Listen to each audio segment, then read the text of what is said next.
Acute mitral regurgitation is a medical and surgical emergency characterized by the sudden, often catastrophic, leakage of blood backward through the mitral valve from the left ventricle into the left atrium during systole.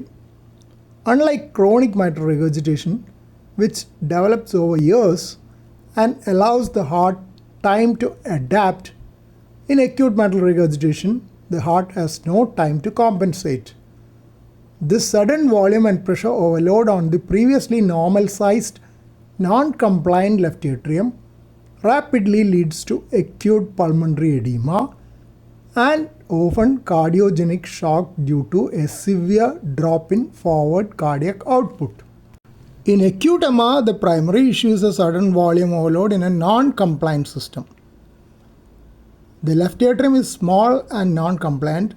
The sudden regurgitant volume causes a massive spike in LA pressure characterized by a prominent V wave on the pulmonary capillary wedge pressure tracing.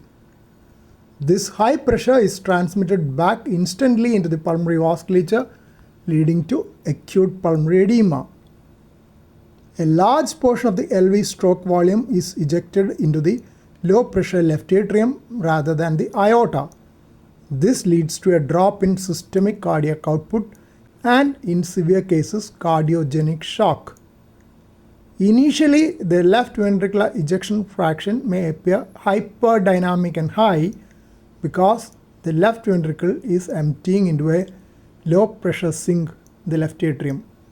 But this masks the actual decrease in forward flow. Acute MR results from a catastrophic structural failure of the mitral valve apparatus.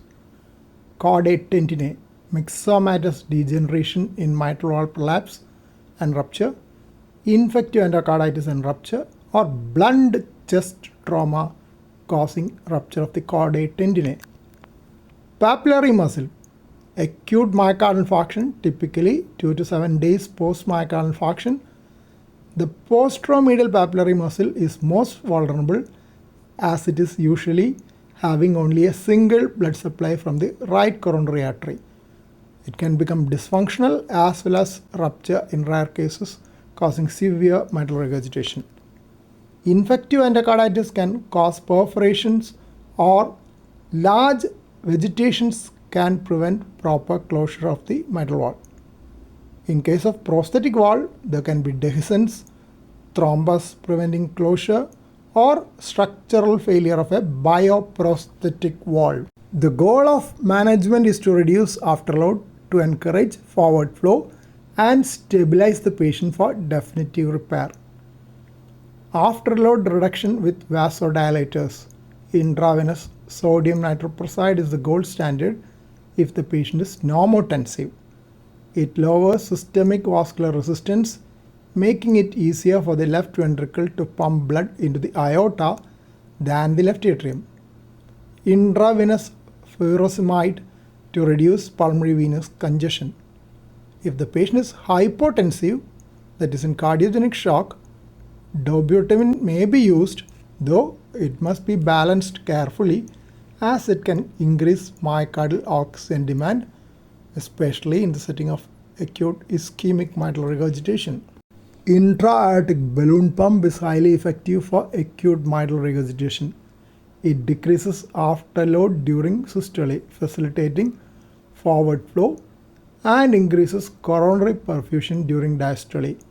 It serves as a vital bridge to surgery. You may note that the role of intra-aortic balloon pump is currently restricted to such mechanical complications rather than simple pump failure. Definitive treatment surgery. Almost all cases of severe acute mitral regurgitation require urgent surgical intervention. Mitral valve repair is preferred if the anatomy allows, as in caudal rupture. Mitral valve replacement is often necessary in case of papillary muscle rupture or extensive endocarditis. Transcatheter options in patients deemed prohibitively high risk for surgery, edge-to-edge repair is occasionally considered, though less common in the hyperacute phase.